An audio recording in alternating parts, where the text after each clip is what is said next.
What is quantum I? Everything to know about this far-out tech as if I itself weren't futuristic enough. Now there's a whole new leap forward on the horizon. Artificial intelligence has been infiltrating our daily workflows and routine tasks for a while now. It may be AI working in the background, as with Gemini's integration across Google products, or you may be engaging more directly with popular content generators such as OpenAI's Chat and DALL-E.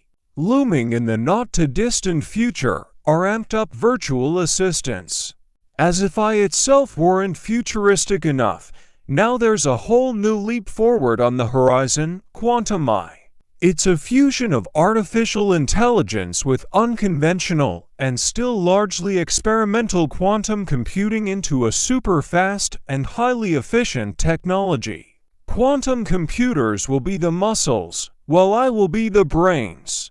My colleagues sometimes ask me why I left the burgeoning field of AI to focus on quantum computing. Hartmut Neven, founder of Google's Quantum AI Lab, wrote in a December blog post introducing the Willow quantum chip.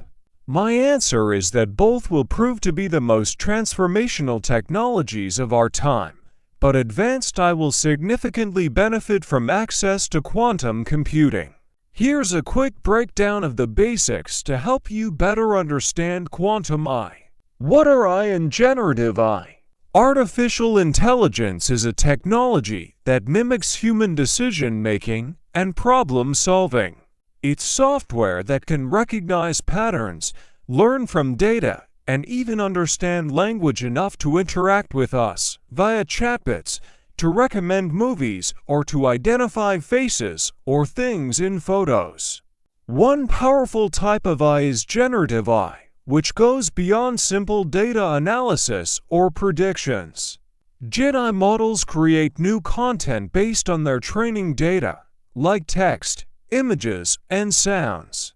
Think Chat, DALL-E, Midjourney, Gemini, Claude, and Adobe Firefly, to name a few. These tools are powered by large language models trained on tons of data, allowing them to produce realistic outputs. But behind the scenes, even the most advanced AI is still limited by classical computing, the kind that happens in Windows and Mac computers, in the servers that populate data centers, and even in supercomputers. But there's only so far that binary operations will get you. And that's where quantum computing could change the game. Quantum computing. Classical and quantum computing differ in several ways, one of which is processing. Classical computing uses linear processing step-by-step calculations, while quantum uses parallel processing multiple calculations at once. Another difference is in the basic processing units they use. Classical computers use bits as the smallest data unit, either a 0 or a 1. Quantum computers use quantum bits, aka qubits, based on the laws of quantum mechanics. Qubits can represent both 0 and 1 simultaneously thanks to a phenomenon called superposition. Another property that quantum computers can leverage is entanglement. It's where two qubits are linked so that the state of one immediately influences the state of the other, no matter the distance. Superposition and entanglement allow quantum computers to solve complex problems much faster than traditional computers. Where classical computing can take weeks or even years to solve some problems, quantum computing reduces the time frame for achievement to merely hours. So why aren't they mainstream? Quantum computers, running on purpose-built quantum chips, are incredibly delicate and must be kept at amazingly low temperatures to work properly. They're massive and not practical for everyday use yet. Still, companies like Intel, Google, IBM, Amazon, and Microsoft are heavily invested in quantum computing, and the race is on to make it viable.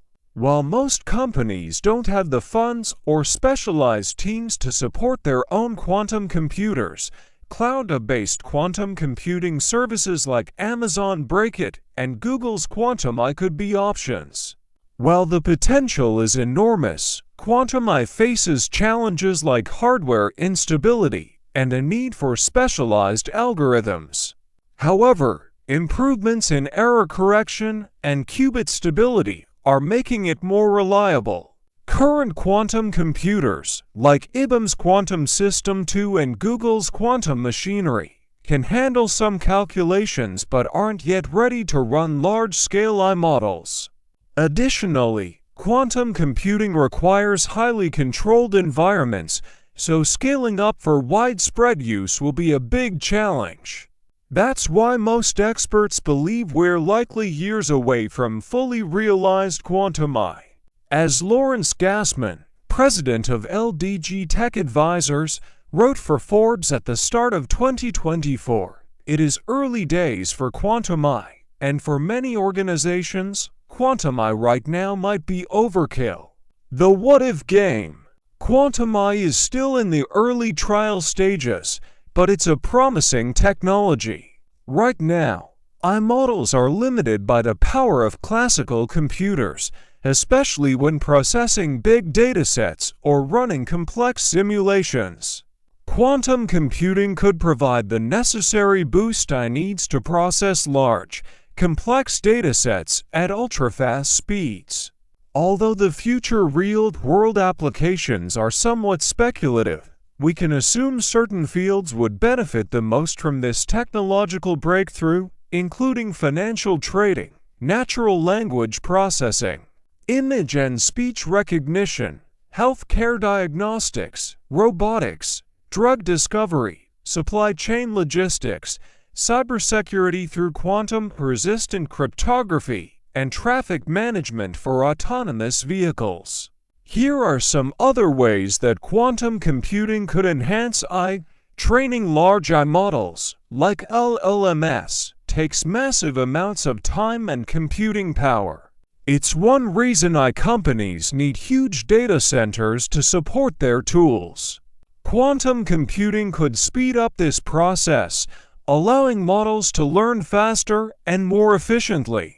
Instead of taking weeks or months to train, quantum AI models might be trained in days. AI thrives on pattern recognition, whether it's in images, text, or numbers. Quantum computing's power to process many possibilities at once could lead to faster, more accurate pattern recognition. This would be particularly beneficial in fields where AI needs to consider many factors simultaneously, like financial forecasting for trading. Although impressive, generative AI tools still have limitations, especially when it comes to creating realistic, nuanced outputs. Quantum AI could enable generative AI models to process more data and create content that's even more realistic and sophisticated. In decision-making processes where multiple factors need to be balanced, like drug discovery or climate modeling, quantum computers could allow AI to test countless possible scenarios and outcomes simultaneously. This could help scientists find optimal solutions in a fraction of the time it takes them now. We interrupt your chatbot conversation to bring you this agit up to speed on the rapidly evolving world of AI with our roundup of the week's developments. Getty Images. As part of its goal to pivot away from its nonprofit origins and become a for-profit business within 2 years, OpenAI last week announced a $200 a month Pro tier that will give subscribers unlimited access to a faster version of its most powerful chat engine, a called O1, as well as the voice mode that lets you talk to the advanced chatbot, which is capable of human-like reasoning. The news about Chat Pro, the first of 12 new product announcements to be delivered each workday starting Dec. 5, was shared via a 15-minute livestream called 12 Days of OpenAI, hosted by CEO Sam Altman. And it came the day after Altman told the New York Times at the newspaper's Dealbook Summit that Chat has seen explosive growth since it was launched 2 years ago, and is now hosting 300 million weekly active users. That's 3 times as many as it was hosting as of November 2023. Video of the 35-minute interview is here, and it's worth a watch.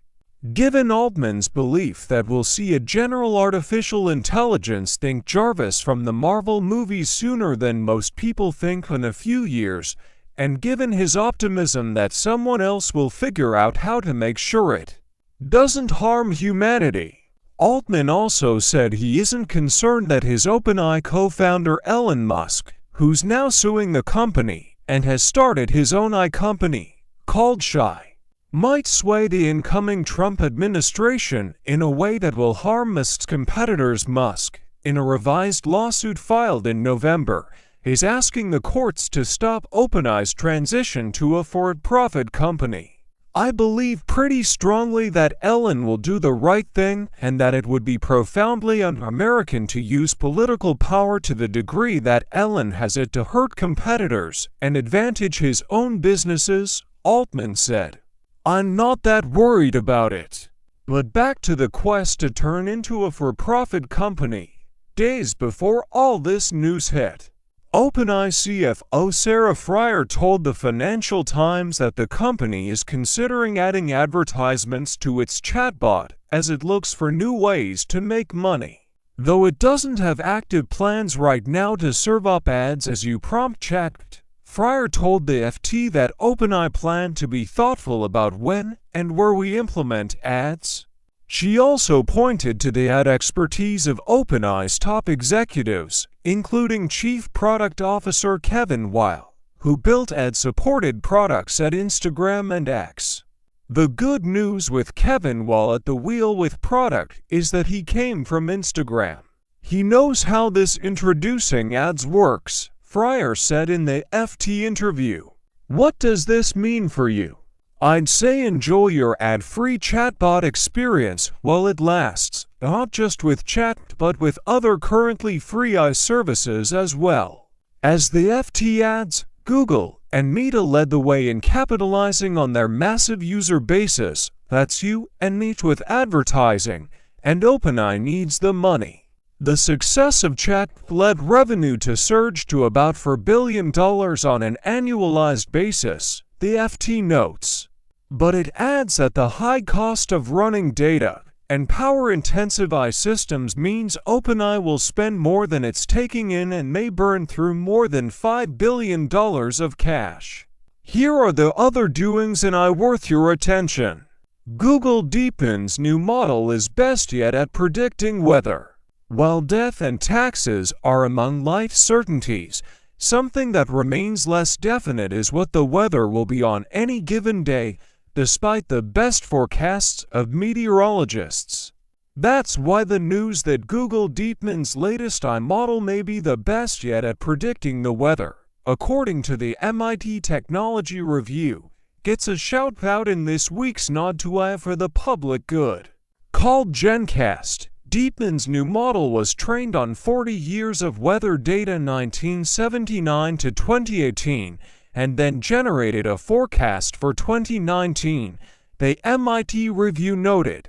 In its predictions, it was more accurate than the current best forecast, the ensemble forecast, ends 97% of the time, and it was better at predicting wind conditions and extreme weather like the path of tropical cyclones.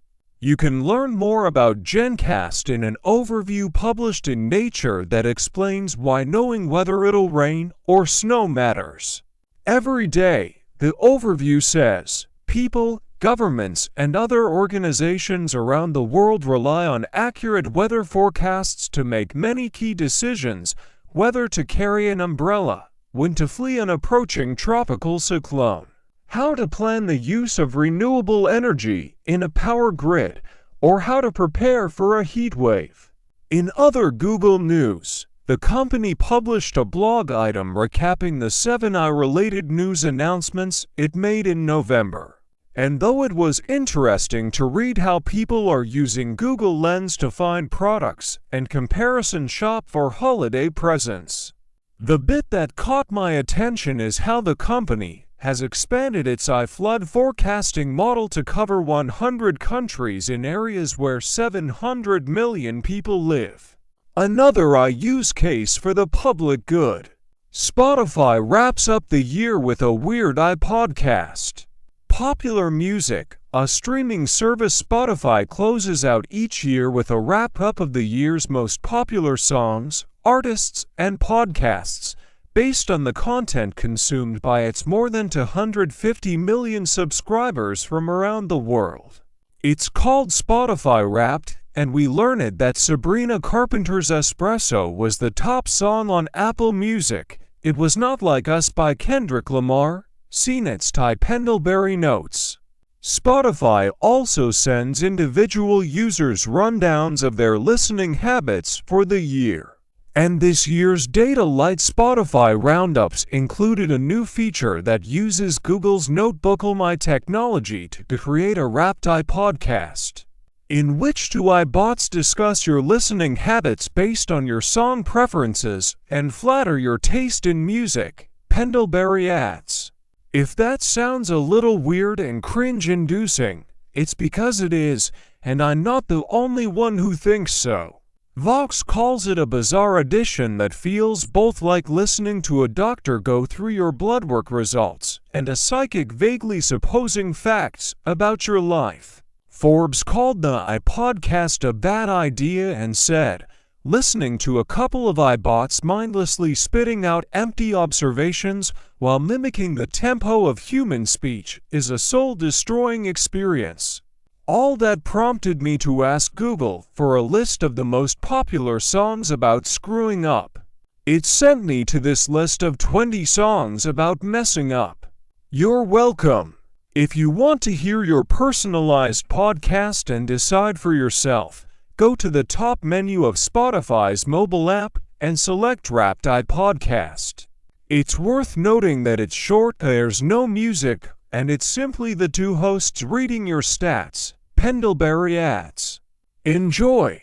Also worth knowing, President-elect Donald Trump picked David Sacks, a tech investor, former PayPal executive, and friend of Elon Musk as his White House eye and crypto czar, putting him in charge of US efforts to promote the technologies. Sacks, who made some of his fortune after selling Yammer to Microsoft for $1.2 billion in 2012, is a former Trump critic, saying the ex-president had disqualified himself from being a candidate at a national level after the Capitol riots on Jan. 6, CNBC notes. But with expectations that AI and crypto will be big moneymakers for tech investors, Sacks became a major Trump booster earlier this year, CNBC said. Though chatbots like Chat are now acing nearly every math test they encounter, AI still isn't smarter at math than humans, at least not yet, Science reports. That's the take after a tech research institute called Epic rounded up 60 expert mathematicians to raise the bar with the most challenging math test they could muster, Science said. Leading models correctly answered fewer than 2% of the questions, showing just how far they are from disrupting the field for mathematicians. If you're looking for insight into how AI scientists are thinking about AI, the University of Pennsylvania Press is offering a collection of essays from noted experts as a free PDF that's worth the download. Called Realizing the Promise and Minimizing the Perils of AI for Science and the Scientific Community, it includes thoughts from internet pioneer Vint Cerf, who offers this caution. These systems produce the illusion of human discourse and are often extremely convincing, even when completely wrong. We are learning to use them in myriad ways, but should be wary of being misled by the glib responses to our prompts.